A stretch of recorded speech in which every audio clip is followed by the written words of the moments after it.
안녕하세요. 네, 급준선 차트, 네, 기본적인 용어 설명과 그 다음에 우리 급준선을 대할 때 기초적인 원칙, 우리가 이제 수익을 내기 위한 원칙을 알려드리기 위해서 11월 15일, 16일 이틀 동안 무료 방송을 통해서 우리가 많은 회원님들과 함께 제가 이제 교육을 했던 바가 있습니다. 근데 안타깝게도 저의 실수로, 작은 실수로 영상은 녹화가 됐는데 음성이 녹화가 되지 않아서 이렇게 제가 다시 따로 우리 교육 부분만, 우리 교육할 때는 뭐 차트가 여러 개 있으면서 이렇게 차근차근 많은 분들과 대화하면서 방송을 했었는데 이 교육 자료만 딱 볼 수 있게 차라리 어떻게 보면 잘 된 거고 어떻게 보면은 좀 제 실수이기도 하지만 깔끔하게 교육 자료만 가지고 영상을 만들어서 우리 회원님들께 보여드릴 수 있도록 지금 이렇게 또 강의를 또 하게 됐습니다. 네, 반갑습니다. 저는 급준선 차트를 토대로 우리 그 선물주가님의 카페 우리 회원들을 위해서 매일같이 리딩을 하고 같이 누적 수익을 내면서 차근차근 배워가고 알아가고 함께 공유하면서 방송을 하고 있는 백두선생이라고 합니다. 반갑습니다. 자, 저의 목소리를 처음 들으시는 분들도 계시고 그 다음에 원체 또 정의한 분들은 제 목소리를 매일같이 들으시니까 익숙해져 하실 수도 있는데, 일단은 제가 이렇게 방송을 녹화하는 취지는 교육을 위한 녹화이기 때문에 교육을 바로 하도록 하겠습니다. 급준선 차트, 급준선 차트는 자, 흐름을 유관상으로 조금 더 쉽게, 뭐 여러가지 차트들도 있겠지만은 이렇게 보면은 헷갈리실 수도 있어요. 분명히 헷갈리실 수도 있겠지만은 이평선과 캔들의 흐름에 의해서 수익을 내고자 이렇게 만들어진 간략하고 간편한 차트다, 이렇게 말씀을 드립니다. 자, 그래서 기본적인 용어부터 설명을 드리면요, 이렇게 노란색 바탕에 나오는 이 시그널을 매수 시그널이라고 표현을 하고, 그 다음에 이 하늘색 바탕을 매도 시그널이라고 저희는 얘기를 합니다. 뭐 이 정도까지는 너무나 쉽게 알 수 있으실 거예요. 해외 선물을 하신다면 그냥 딱 봐도 이게 매수 시그널인가 보다, 이게 매도 시그널인가 보다 하실 수가 있는데, 일단은 시그널 이외에도 여러 가지가 있죠. 여러 가지가 눈에 육안상에 보이실 겁니다. 기초적으로 우리는 이동평균선을 5개를 가지고 이제 대응을 하는데요. 이동평균선이라 하면 당연히 그 이동을 하는 캔들이 움직이는 그런 부분들을 점으로 이어진 걸, 점이 또 이어지면 선이 되잖아요. 그거를 이어는 선을 이동평균선이라고 하는데, 우리 차트 보시면 아시겠지만은 캔들과 같이 가는 붉은색 선이 있습니다. 육안상으로 잘 안 보이시는 분들도 계실 텐데, 붉은색 선을 3일선이라고 얘기를 하고요. 그 다음에 파란색 선을 15일선이라고 얘기를 합니다. 그리고 검정색 선 31선, 그리고 이 초록색 선 61선, 그 다음에 121선을 부르는 내용이 또 달라요. 121선이라고도 얘기하고 중심선이라고 저는 표현을 하고, 선물주가님께서는 또 기준선이라고도 얘기를 하십니다. 그래서 이 5개의 이평선을 가지고 매매를 하는 차트의 급준선이라고 하고요. 이제 기본적으로 이제 뭐 그것만이 급준선은 아니지만은 일단은 보여지는 거 용어를 설명을 드리고 있습니다. 자, 그거 말고도 우리가 볼 수 있는 게 여러 가지가 있죠. 검정색 점선들이 보이실 거예요. 이런 검정색 점선들이 보이실 거고, 붉은색 땡땡이 점선이 또 보이실 거예요. 캔들보다 위에 있고 아래에 있고 하는 것들이 보이실 텐데, 자, 이거에 대한 간략한 설명을 또 한번 드리면, 이 검정색 점선은요, 볼린저 밴드라고 얘기를 합니다. 흔히들 말하는, 아시는 분들은 아실 건데, 볼린저 밴드라고 하고, 이 볼린저 밴드는 상단, 중단, 하단의 흐름을 보여주고 있고, 볼린저 밴드는 그 캔들의 요동폭을 나름 잡아주는 모습을 역할을 해요. 그래서 이 볼벤 상단을 긁고 이렇게 올라가면은 상승의 기류를 포착을 할 수가 있는 거고, 볼벤 하단을 긁고 내려오면 하방의 기류를 체크할 수가 있습니다. 근데 여기서 중요한 게 뭐냐면, 간혹가다 볼벤 그 상단이나 하단은 벗어나는 캔들이 생깁니다. 이렇게 벗어나면요, 대체적으로 70 몇 프로 이상, 70% 이상의 그 볼린저 밴드 안으로 들어오려는 그 캔들의 습성이 있어요. 그래서 볼린저 밴드가 하는 역할은 저항이 될 수도 있고 지지가 될 수도 있는 역할을 하기도 합니다. 그래서 볼린저 밴드라고 얘기를 드리기도 하고요. 그 다음에 우리가 보이는 붉은색 점선이 보이실 거예요. 붉은색 점선, 캔들보다 점선이 밑에 있다 그러면 지지선이라고 합니다. 추세 지지선, 지지선이라고 표현을 하고요. 캔들보다 위에 있는 그 붉은색 점선을 저항선이라고 표기를 합니다. 저항선. 그래서 지지선, 저항선, 같은 맥락의 빨간 점선이지만은 캔들의 위에 있느냐 아래에 있느냐의 역할을 하고요. 이게 하는 역할은 추세, 말 그대로 추세를 보는 점선이 되는 겁니다.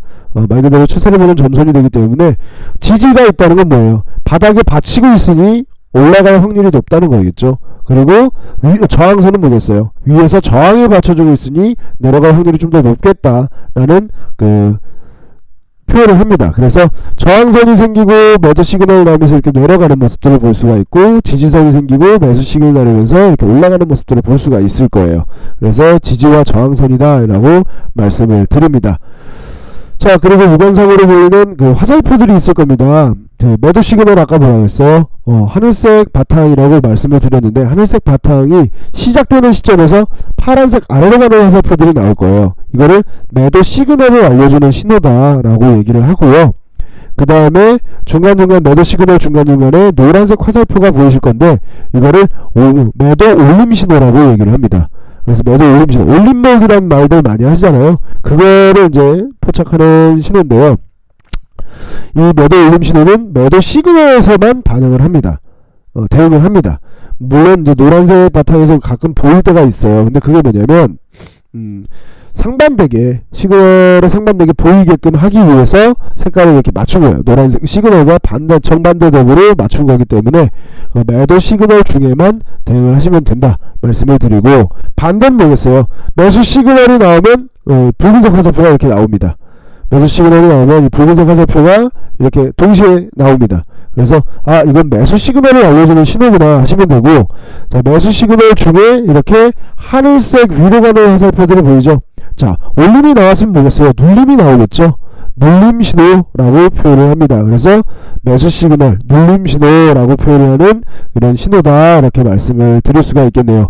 자, 그래서 기본적으로 우리가 눈에 보이는 급준선 차트에 기본적으로 눈에 보이는 명칭들을 이렇게 한번 알아봤다 말씀드릴 수가 있겠습니다. 이 용어들만 기억을 하고 계시면 조금 더 편리하게, 정원분들은 리딩을 따라 하실 수 있으실 거고, 그 다음에 차트만 보시는 우리 무료 차트 회원님들도 충분히 인지를 하실 수가 있을 거예요. 그래서 이 중요한 신호들을 기억을 하고 계시고요. 자, 급준선 차트 초보분들이 알아야 할 세 가지 원칙이 있습니다. 이 세 가지 원칙이 있는데요. 이 세 가지 원칙 중에 첫 번째가 시그널의 원칙이라고 합니다. 시그널의 원칙, 두 번째가 손절의 원칙, 그리고 세 번째가 익절의 원칙인데, 이거는 어느 진입을 하건 어느 매매를 하든 필요한 중요한 원칙이다라고 생각을 해요. 자, 시그널의 원칙은 뭐겠어요? 말 그대로 진입입니다. 진입을 가지고 얘기를 하는 거예요. 그러니까 진입을 해야 손절이 대응이 가능하고 익절이 대응이 가능하지 않겠습니까? 그래야 수익이 나든 한 번씩 잘라주든, 그래야 우리가 이제 결국은 돈을 벌기 위한 그 매매가 시작되지 않겠습니까? 그래서 이거를 세 가지로 나눠서 설명을 드리는데요. 자, 일단은 시그널의 원칙에서, 제가 말하는 시그널의 원칙에는 세 가지 경우가 나옵니다. 세 가지 경우가 나오는데 앞으로 좀 설명을 드리도록 하겠습니다. 자, 첫 번째 순수한 시그널의 내용입니다. 순수한 시그널의 내용. 자, 매수 시그널이 발생이 되면서 매수 대응을 하는 건데, 매수 시그널이 나왔다고 다 대응하느냐? 아닙니다. 중심선. 자, 매수 시그널이 나왔을 당시 중심선보다 캔들이 위에 있을 때 매수 대응을 하는 것을 순수 시그널의 대응. 시그널의 원칙의 첫 번째 매수 시그널의 대응. 자, 그럼 매수는 이렇게 대응을 해요. 그럼 당연히 매도도 중심선 이탈. 자, 중심선 121선을 이탈시키면서 매도 시그널이 나오면서 매도로서 이렇게 수익 구간을 만들 수 있는 구간들이 나오겠죠. 자, 차트를 보고 얘기를 드리면, 자, 이 구간 보시면은, 자, 뭐 나머지는 이제 횡보하는 구간이었겠죠. 횡보하는 구간에는 어쩔 수 없었겠지만 그래도 추세가 터지는 중에는 항상 이런 구간들이 나오죠. 중심선이 이탈되면서 매도 시그널이 나오면서 이렇게 아래로 내려가는 모습들을 볼 수가 있을 것이고요. 그 다음에 매수 시그널이 나오는 구간도 분명히 포착이 될 겁니다. 뭐 이전의 그림에도 분명히 있을 것이지만은 제가 그림에 나왔듯이 매수 시그널 나오면서 매수 진입하면서 수익 구간을 만들 수 있는 그런 구간들이 분명히 발생이 될 수 있다. 그래서 첫 번째 매수 시그널, 순수 시그널의 대응. 매수 시그널만이 아니라 순수 시그널의 대응이라고 얘기를 드립니다. 매도도 매수도. 자, 그리고 두 번째 시그널의 원칙의 두 번째, 눌림과 올림의 활용이죠. 눌림 신호와 올림 신호인데 이 눌림 신호와 올림 신호도 막 대응하느냐? 그것도 아니죠. 결국은 중심선입니다. 자, 121선 돌파하고 매수 시그널의 눌림 신호가 나온다? 그럼 매수 대응이 가능한 거예요. 자, 돌파하고 매수 시그널이 나오고 눌림 신호 이런데 매수를 들어간다? 올라갈 수 있는 거죠. 이런 구간들을 말씀을 드리는 거다. 얘기를 드립니다. 그래서 반대는 뭐겠어요? 당연히 중심선 이탈되고 매도 올림 신호죠. 중심선이 이탈되고 매도 시그널에 올림 신호까지 대응한다. 그러면 매도 대응이 가능하겠죠. 왜 이 눌림과 올림을 굳이 얘기를 하느냐? 간혹 가다가 시그널이 먼저 중심선의 이탈이나 돌파되지 않고 먼저 나올 때가 있어요. 또는 우리 회원님들이 컴퓨터에 계속 앉아있지 못하고 자리를 비우는 사이에 발생될 수 있는 그런 신호들이 있기 때문에 놓쳤을 경우, 자, 시그널이 발생되고 얼마 지나지 않았는데 중심선 부근에서 계속 머물다가 이런 신호가 포착이 된다. 그러면 진입이 가능하겠죠. 그래서 눌림과 올림을 대응하는 시그널의 원칙 두 번째 눌림과 올림 대응을 말씀드릴 수가 있겠네요. 자, 그러면 마지막은 뭐겠습니까? 헷갈릴 수 있고 모르실 수도 있겠지만 이도 저도 아니고 나는 정말 모르겠다 하시는 분들을 위해서 마지막 필살기를 또 얘기를 드리는 거죠. 자, 매수 시그널에 들어갔는데 내가 이거 긴가민가 할 수도 있고요. 그 다음에 눌림 신호도 긴가민가 할 수도 있어요. 자, 그러면 중심선을 돌파하고 중심선 부근에 다시 한번 지지받고 전 고점을 재차 돌파하는 구간에서 매수 대응이 가능하다는 겁니다. 전 고점 재차 돌파 매수. 그리고 반대는 재차 이탈 매도입니다. 중심선의 저항과 지지를 받고 재차 이탈, 전 저점이 이탈되면서 매도가 들어가는 거죠. 이렇게 노린다면 이 구간에서 내려갈지 안 내려갈지 확답이 없다. 그럼 기다렸다가 중심선에 저항을 받네. 그러면서 전 저점 이탈되면 매도겠구나 하면서 매도를 대응이 가능한 구간들이죠. 그렇게 해서 매도로서 또 한번 대응할 수 있는 그런 구간들이 생긴다라고 말씀을 드립니다. 자, 이렇게 해서 시그널의 원칙 세 가지를 설명을 드렸어요. 이 시그널의 원칙이 결국은 진입이거든요. 진입 포인트가 나와야 우리가 수익이 나지 않겠습니까? 자, 그래서 시그널의 원칙에 대해서 설명을 드렸고요. 그 다음에 필요한 건 손절이겠죠. 진입을 했으면은 가만히 냅두면 안 되잖아요. 내가 진입가보다 한참 밑으로 막 내려가는데 보유자금은 없는데 계속 하면 로스컷이 돼요. 손절은 항상 필요한 겁니다. 손절은 항상 필요한 건데 손절을 잡기 위해서 원칙이라는 게 정해져야 돼. 아무 때나 손절을 잡는 게 아니라 기본적으로 손절의 원칙을 가지고 대응을 해보자 라고 하는 취지에서 말씀을 드리는 겁니다. 자, 매수 시그널이었을 때의 손절을 설명을 드릴게요. 손절. 자, 매수 시그널에 이 시그널에 대응을 했어요. 우리가 매수로 진입을 했는데 손절을 어디 가야 될지 참 고민이 많을 겁니다. 근데 자, 기본적인 원칙이 뭐예요? 전 저점을 이탈시키지 않는 선에서 손절을 대응하는 겁니다. 그럼 뭐냐, 쌍저점을 찍을 때가 있어요. 그렇기 때문에 딱 그 구간에다가 손절이 되는 게 아니라 그 구간 한 틱 밑에다가 손절을 거는 겁니다. 그러면 내려오다가도 정말 올라갈 거라면은 거기서 지지를 받든 그 위에서 지지를 받든 올라가게 돼 있어요. 그래서 보시면 이 작은 지지를 받고 올라가면서 우리가 진입을 했지만 진입 구간에서 한번 떨어집니다. 하지만 손절 라인을 가지가 않죠. 손절 라인 가지 않고 다시 이렇게 쓱 올라면서 진입가 위로 올라갑니다. 전 고점도 돌파가 되죠. 그러면은 2차로 손절 라인을 정정을 하게 됩니다. 여기가 이탈되지 않는 선에서. 그러면 뭐가 해야 되겠어요? 손절에 대한 부담이 줄어듭니다. 그러면 나는 손절을 길게 봤었는데 좀 줄었네. 여기다 대고 좀 마음 편하게 볼 수 있겠구나. 이렇게 대응이 가능합니다. 그러면 여기서 똑같은 원리로 익절의 원칙이 들어가는 거예요. 똑같은 원리로 익절의 원칙이 들어간다면 그게 뭐냐면 올라가면서 분명히 지지를 받는 구간들이 생기고 저항을 받는 구간들이 생기지만 진입가보다 위에서 지지를 받는 구간이 생긴다. 그럼 여기가 이탈되지 않는 선에서 1차적인 익절 자리를 대응하는 거예요. 그리고 또 한 번에 전 고점을 돌파시키면서 또 한번 접어주죠. 그러면 이 자리인데 이 자리에서 2차 익절 자리가 나오는 겁니다. 그래서 손절에서 시작해서 당연히 진입을 손절 대응부터 해야 되겠죠. 그 다음에 익절을 잡는 거예요. 그렇게 해서 손절과 익절의 원칙을 설명을 드리는데, 자, 매도의 경우에도 마찬가지겠죠. 매도의 경우에도 매도로 진입을 하고 전 고점이 돌파되지 않는 선에서 한 틱 위에다가 손절을 대고 있습니다. 대고 내려가는데 그 손절 라인 근처로 안 가고 다시 쑥 빠져요. 그러면은 여기가 돌파되지 않는 선에서 2차적인 손절 라인 정정을 합니다. 자, 손절이 짧아졌어요. 마음이 편해집니다. 근데 진입가보다 밑으로 좀 내려가요. 당연히 매도니 그 수익권이 거기겠지 않겠습니까? 내려가야 되지 않겠습니까? 그럼 내려가면서 한번 접어주는데 이 접어주는 구간이 결국 내 진입 구간보다 밑에 있어요. 수익 중에 있어요. 그럼 거기다가 돌파되지 않는 선에서 익절로 변형을 하는 겁니다. 그럼 이제 우리가 손절 볼 일은 없는 거예요. 그럼 익절 잡고 홀딩을 합니다. 그래서 차근차근 나오면서 2차적인 익절 라인 잡고 또 따라갑니다. 그러면서 익절을 잡을 수 있다 라고 말씀을 드리는 거예요. 그래서 추세가 빵빵 터질 때는요, 익절을 따라가면서 잡는 거예요. 저희가 이탈되면 안 되겠구나 하면서 익절을 따라가면서 대응을 하는 거다 라고 설명을 드립니다. 그래서 기본적으로 제가 말씀드리는 이 급등전 초보들이 알아야 되는 기본적인 원칙 3가지. 시그널의 원칙, 결국은 진입, 그리고 두 번째는 진입하고 함과 동시에 손절을 잡아줘야 돼요.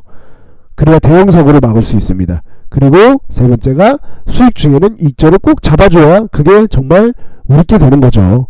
익절을 안 잡고 있으면 결국은 도루묵이 되는 거기 때문에 이게 꼭 필요하다라고 말씀을 드릴 수가 있겠네요. 자, 급준선 차트는 모든 대응을 하면서도 일단 진입이 판단하기 굉장히 편해집니다. 그래서 그런 그 대응을 시그널의 원칙대로 원칙을 잡고 대응을 한다 그러면 제가 뭐 100% 수익 난다는 말은 못해요. 그래도 70% 이상의 수익률은 보장할 수 있다. 단 10틱이라도 간다 이거예요. 그래서 그 대응을 잘 해주신다 그러면 우리 회원님들께서는 누적 수익을 충분히 찾아갈 수 있다라고 생각을 해요. 저는 방송을 하면서도 1억 천금을 노리면서 방송을 하지 않아요. 항상 우리 회원님들한테 늘 말씀드리는 거, 2만원이라도 꾸준히 벌어가자 라고 얘기를 드립니다.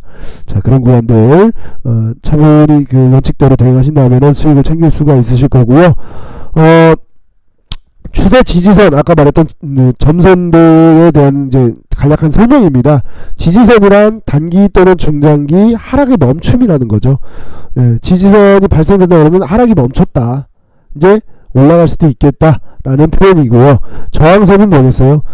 상승의 멈춤, 하락의 의미, 반대의 그 움직임이 보여줄 수 있다. 주의하라, 익절을 하든 주의를 해라 라는 그 취지에서 지지선과 저항선을 우리 차트에 대입을 하게 됐고요. 중심선, 이제 기준선이죠. 상승과 하락의 기준점이 되는 거예요. 우리 원칙 중에 기본이 되는 게 있죠. 중심선이 돌파되면 매수 관점을 볼 수 있고 중심선이 이탈되면 매도 관점을 볼 수 있다 라고 얘기를 계속 하는데 그겁니다. 그거를 가지고 말하는 걸 이제 중심선이라고 얘기를 하고, 중심선이 돌파되면 단기 또는 중장기 상승의 의미다 라고 얘기를 하죠. 그리고 이탈하면 당연히 중장기 하락을 의미하는 거죠.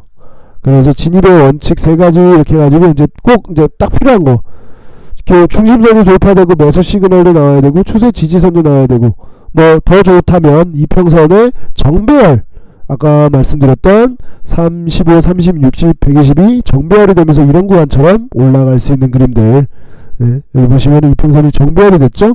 그러면서 올라가는 구간들을 보는 거라고 얘기하고, 매도 조건은 반대겠죠. 중심선이 이탈되고 매도 시그널이 나와줘야 되고, 그리고 저항선이 있어줘야 되고, 이평선이 역배열이 된다면 큰 또 시너지 효과가 나올 수 있다라고 말씀을 드립니다. 자, 마지막으로 네, 이거 하나만 말씀드리고, 첫 번째 15일날 했던 내용과 동일합니다. 15일날 했던 내용과 동일하고요. 사실 정회원분들한테 알려드리는 내용이 조금 달라요. 차별화는 하고 있습니다. 왜냐면은 정회원분들하고 오픈하는 거를 똑같이 오픈해드리면은 제 방송을 듣는 의미가 없으니까, 정회원분들한테 정회원 방송에 오시면 더 많은 교육과 더 많은 그 질문에 대한 대답도 해드리고 더 많은 팁들을 알려드리기도 합니다. 그래서 이 방송 들으시고 나도 한번 정회원 방송 들어보고 싶은데 하시면은 언제든지 카페에 신청을 해주셔서 함께 했으면 좋겠네요. 자, 누적 트레이더의 특징이에요. 누적 트레이더의 특징. 누적 수익 내는 트레이더는 하란 대로 한다. 원칙을 지킨다는 거죠. 결론도 원칙을 지킨다는 똑같은 말이고요. 고집을 부리지 않는다. 개인만의 고집이 있어요. 뭐 차트가 막 매수로 가고 있는데 나는 저건 뭐 매도 갈 거야 그래서 막 매도 들고 있는 그런 고집을 부리지 않는다. 장이 막 어려운데 막 힘들고 막 흔든데 오늘은 수익 나올 거야. 억지 부리는 거죠. 그러니까 역행하지 않는다. 이렇게 해가지고 누적 트레이더는 인정할 거 인정하고 아니다 싶으면 나오고 필요할 때 딱 진입하고 이 원칙대로 하죠. 근데 누적 손실 트레이더는 하란 대로 안 해요. 그냥 일단 눈에 보이는 대로 막 들어갑니다. 자신만의 고집을 부리는 거예요. 자신만의 고집을 부리고 손절을 안 하고, 그리고 역행과 물타기를 합니다. 그러니까 물타기 참 안 좋아요. 물타기 심지어 스위칭도 나름의 기법이긴 하지만은 저는 스위칭 또한 방송 중에 하지 않습니다. 차라리 짧게 내주면 내주고 다음 주에 짧게 보지, 물타기 뭐 스위칭 자체를 안 하기 때문에 걱정이 되신다 그러면 한번 믿고 와보세요. 아니면 저희분들한테 한번 여쭤보세요. 우리 무료 방송할 때, 강의할 때 우리 회원님들 막 질문 받으셨을 텐데 물타기 안 한다고 다들 인정하시잖아요. 물타기 안 하고 스위칭 안 하고. 그러니까 믿고 방송을 볼 수 있는 사람이 되고자 노력을 하고 있어요. 그래서 일단은 첫 번째 교육이 여기서 일단은 종료가 되는데, 함께 더는 더 많은 사람들이 오면 저한테는 그 책임감이 늘어나지만은 그래도 이 파생이라는 바닥에서 같이 공부하고 노력하고 궁금한 걸 해소해 가면서 누적 수익을 내는 그런 투자자들이 많이 생겼으면 하는 바람이 있습니다. 그래서 추후에 스스로 매매해도 계속 수익이 낼 수 있는 그런 투자자분들이 되길 원하다 보니까, 많은 분들이 그러길 원하다 보니까 이런 방송도 하게 되고, 그리고 저의 정회원 방송도 함께 해주셨으면 하는 바람에서 이 녹화를 하게 됐습니다. 이 교육을 하게 됐습니다. 자, 이 영상을 보시고 정말 저의 진솔함이 느껴진다면 카페 내에 정회원 방송 신청해 주셔도 참 좋을 것 같고요. 그렇지 않고 난 그러면 스스로도 한번 이 원칙대로 매매를 한번 해보고 싶다 하시는 분들은 이 원칙을 꼭 지켜주시면서 매매를 한번 해보세요. 그러면 몸소 느끼실 겁니다. 이건 좀 가능성이 있겠는데? 라는 생각을 하실 겁니다. 제가 맨 처음에 그랬듯이요. 자, 고생하셨고요. 일단은 기본적인 용어와 급준선 차트의 초보들이 알아야 되는 원칙 3가지까지 강의를 드렸습니다. 자, 고생하셨고, 저는 다음 그 강의 내용을 가지고 또 녹화를 하면서 또 다시 인사를 드리도록 하겠습니다. 들어주셔서 감사합니다.